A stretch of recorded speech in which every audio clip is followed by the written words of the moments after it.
সাক্তা শব্দের অর্থ চুপ থাকা। সাক্তা শব্দের অর্থ কি থাকা?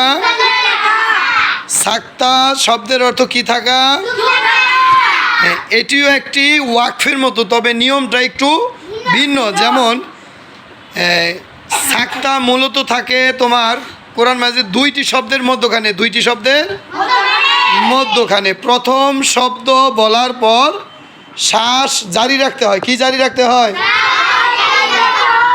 আওয়াজ বন্ধ রাখতে হয় 2 হারকা পর্যন্ত। কয় হারকা পর্যন্ত? কি বন্ধ রাখতে হয়? আওয়াজ বন্ধ রাখতে হয়। ঠিক আছে? তাহলে সাক্তা শব্দের অর্থ কি থাকা? সাক্তা শব্দের অর্থ কি থাকা? চুপ থাকা। সাক্তা শব্দের অর্থ কি থাকা? রামিম বলো, সাক্তা শব্দের অর্থ কি থাকা? তুমি বলো। জিসান, আমির হামজা জিসান, তুমি বলো সাক্তা শব্দের অর্থ কি থাকা?